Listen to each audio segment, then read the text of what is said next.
Hello साथियों, स्वागत है हमारे YouTube channel best of education में। आज हम लोग जाने क्लास 10th भूगोल इकाई 1 भारत संसाधन एवं उपयोग के कुछ महत्वपूर्ण प्रश्न जो एग्जाम की दृष्टि से बहुत ही महत्वपूर्ण है। बार बार पूछा जाता है एग्जाम में ये क्वेश्चन। ये ऑब्जेक्टिव प्रश्न है, इसके साथ ऑप्शन भी है। चलिए अब क्वेश्चन को स्टार्ट करते हैं। क्वेश्चन नंबर 1 लिखा है कि कोयला किस प्रकार का संसाधन है। ऑप्शन ए अनवीकरणीय, बी नवीकरणीय, सी जैव, डी अजैव। तो इसका आंसर हो जाएगा ऑप्शन ए। कोयला क्या है? नवीकरणीय संसाधन है। अब देखते हैं अगला क्वेश्चन। क्वेश्चन नंबर 2 लिखा है कि सौर ऊर्जा निम्नलिखित में से कौन सा संसाधन है। ऑप्शन ए मानवकृत, बी पुनः प्रत्योग, सी अजैव, डी अचक्रीय। तो इसका आंसर हो जाएगा पुनः प्रत्योग यानी ऑप्शन बी। अगला क्वेश्चन देखते हैं। क्वेश्चन नंबर 3 तट रेखा से कितने किलोमीटर क्षेत्र सीमा अपवर्जकातिक क्षेत्र कहलाते हैं। Option A 100 nm, option B 200 nm, C 150 nm, D 250 nm। nm का मतलब होता है नॉटिकल माइल। तो इसका आंसर क्या होगा? इसका आंसर हो जाएगा ऑप्शन बी 200 nm।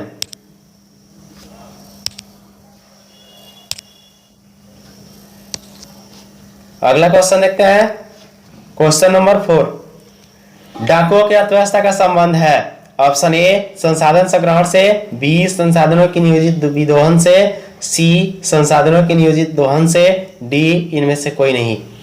तो इसका आंसर हो जाएगा ऑप्शन बी संसाधनों के नियोजित विदोहन से। अगला क्वेश्चन देखते हैं। क्वेश्चन नंबर 5 समुद्री क्षेत्र में राजनीतिक सीमा के कितनी किलोमीटर क्षेत्र तक राष्ट्रीय संपदा निहित है। Option A 10.2 kilometre, B 15.5 kilometre, C 12.2 kilometre, D 19.2 kilometre. तो इसका सही आंसर क्या होगा? इसका सही आंसर हो जाएगा ऑप्शन डी 19.2 किलोमीटर। अगला क्वेश्चन देखते हैं। क्वेश्चन नंबर 6 संसाधन होते नहीं बनते हैं किसका कथन है। Option A Mahatma Gandhi, B Bhagat Singh, C Zimmerman, D Martin Luther. तो इसका आंसर हो जाएगा ऑप्शन सी जिमरमैन। अगला क्वेश्चन देखते हैं। क्वेश्चन नंबर 7 देखिए सौर ऊर्जा का आधुनिक उपकरण बड़े स्तर पर कहां लगाया जा रहा है। सौर ऊर्जा का आधुनिक उपकरण बड़े स्तर पर कहां लगाया जा रहा है। तो इसके लिए इसका ऑप्शन दिया है गुजरात के भुज में, बी केरल में, सी राजस्थान में, डी पंजाब में। तो इसका आंसर हो जाएगा ऑप्शन ए गुजरात के भुज में। अगला क्वेश्चन क्वेश्चन नंबर 8 हमारे पास पेट भरने के लिए बहुत कुछ है लेकिन पेटी भरने के लिए कुछ नहीं, यह किसका कथन है। Option A Martin Luther King, B Pandit Nehru, C Mahatma Gandhi, D Netaji. तो इसका आंसर हो जाएगा ऑप्शन सी महात्मा गांधी। अगला क्वेश्चन देखते हैं। क्वेश्चन नंबर 9 नर्मदा बचाओ अभियान किसके द्वारा चलाया गया। Option A Medha Patkar, B Sandeep Pandey, C Lala Lajpat Rai, D Bal Gangadhar. तो इसका आंसर हो जाएगा ऑप्शन ए मेधा पाटेकर। अगला क्वेश्चन देखते हैं। क्वेश्चन नंबर 10 चिपको आंदोलन का नेतृत्व किसने किया। Option A Sunderlal Bahuguna, B Medha Patkar, C Gandhi ji, D इनमें से कोई नहीं। आंसर पता है तो कमेंट करके आप लोग बताइए कि इसका आंसर क्या होगा। इसका आंसर हो जाएगा option A Sunderlal Bahuguna.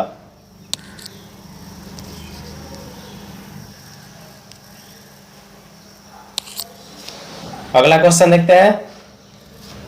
Question number 11 question number 11 वर्षा जल संचयन कर कृषि भूमि का विस्तार सर्वप्रथम किसने किया। Option A Sandeep Pandey, B Rakesh Sharma, C Gandhi ji, D इनमें से कोई नहीं। तो इसका आंसर हो जाएगा ऑप्शन ए संदीप पांडे। अगला क्वेश्चन देखते हैं, क्वेश्चन नंबर 12। विश्व शिखर सम्मेलन कब हुआ? ऑप्शन ए 1972 में, बी 1974 में, सी 1970 में, डी 1975 में।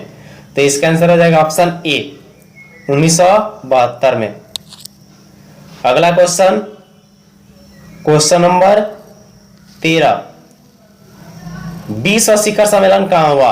विश्व शिखर सम्मेलन कहाँ हुआ? ऑप्शन ए न्यूयॉर्क में, बी स्टॉकहोम में, सी अमेरिका में, डी ब्राजील में। तो इसका आंसर हो जाएगा ऑप्शन बी स्टॉकहोम में। अगला क्वेश्चन देखते हैं, क्वेश्चन नंबर 14 यानी 14 नंबर। पर्यावरण दिवस कब मनाया जाता है?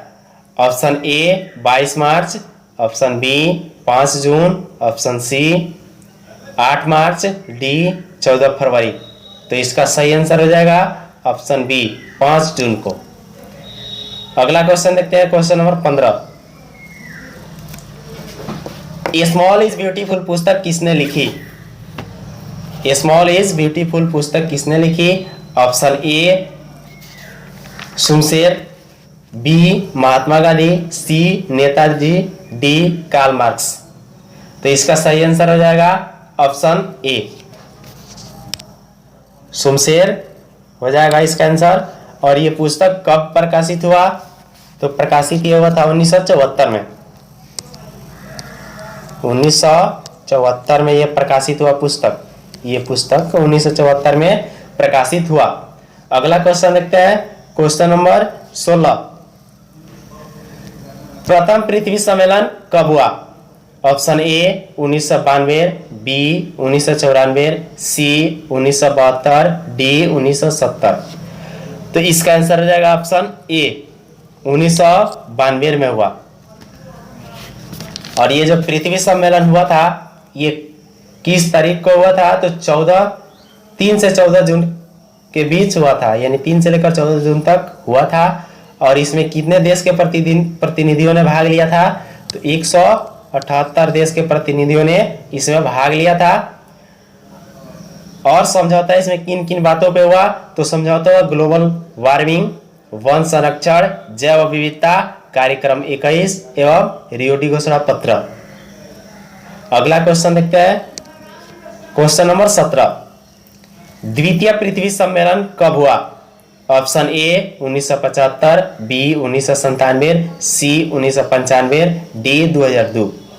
तो इसका सही आंसर हो जाएगा ऑप्शन बी 1997।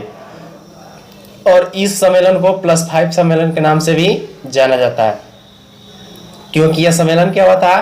प्रथम पृथ्वी सम्मेलन के 5 वर्ष बाद हुआ था, इसलिए इसको +5 सम्मेलन के नाम से भी जाना जाता है। अगला क्वेश्चन, क्वेश्चन नंबर 18। तृतीय पृथ्वी सम्मेलन कब हुआ? Option A 2002, option B 2005, option C 1999, option D 2000। तो इसका सही आंसर हो जाएगा ऑप्शन ए, ये 2002 में हुआ था। अगला क्वेश्चन देखते हैं, किस सम्मेलन को +5 सम्मेलन कहा जाता है? यानी कि ये क्वेश्चन आ गया, किस सम्मेलन को +5 सम्मेलन कहा जाता है? ऑप्शन ए प्रथम पृथ्वी सम्मेलन को, बी द्वितीय पृथ्वी सम्मेलन को, सी तृतीय पृथ्वी सम्मेलन को, डी इनमें से कोई नहीं। तो किसको कहा जाता है? आप लोग कमेंट करके बताइए। अभी इस बताया गया इसके बारे में। तो इसका आंसर हो जाएगा ऑप्शन बी द्वितीय पृथ्वी सम्मेलन को। और अगला क्वेश्चन, क्वेश्चन नंबर 20। उत्पत्ति के आधार पर संसाधन कितने प्रकार के होते हैं? उत्पत्ति के आधार पर संसाधन कितने प्रकार के होते हैं? ऑप्शन ए 2 प्रकार के, ऑप्शन बी 3 प्रकार के, ऑप्शन सी 4, ऑप्शन डी 5। तो इसका आंसर हो जाएगा ऑप्शन ए, यानी 2 प्रकार के होते हैं। और ये बात करें संसाधन मुख्य रूप से कितने प्रकार के होते हैं, तो भी 2 ही प्रकार के होते हैं। और उपयोगिता के आधार पर संसाधन कितने प्रकार के होते हैं, तो इसके लिए भी याद रखना है कि उपयोगिता के आधार पर भी संसाधन दो प्रकार के होते हैं। उसके बाद अगर पूछा है आपसे कि स्वामित्व के आधार पर संसाधन कितने प्रकार के होते हैं, तो इसके लिए याद रखना कि स्वामित्व के आधार पर संसाधन 4 प्रकार के होते हैं। अगर आपसे पूछ दिया जाए, अगर आपसे पूछा जाए कि विकास के स्तर पर संसाधन कितने प्रकार के होते हैं, तो इसके लिए भी याद रखना है कि विकास के स्तर पर संसाधन 4 प्रकार के होते हैं। आशा करता हूं कि वीडियो आप लोग को अच्छा लगा होगा। वीडियो अच्छा लगा हो तो वीडियो को लाइक कीजिए, अपने दोस्तों के साथ शेयर कीजिए, और अभी तक हमारे चैनल पर नए हैं तो चैनल को सब्सक्राइब कर लीजिए। बगल में दिखने वाले बेल आइकन में ऑल प्रेस कीजिए ताकि जब भी मैं वीडियो अपलोड करूं सबसे पहले आप तक पहुंचे। और ये वीडियो आप लोग कैसा लगा कमेंट करके आप लोग जरूर बताइए। धन्यवाद।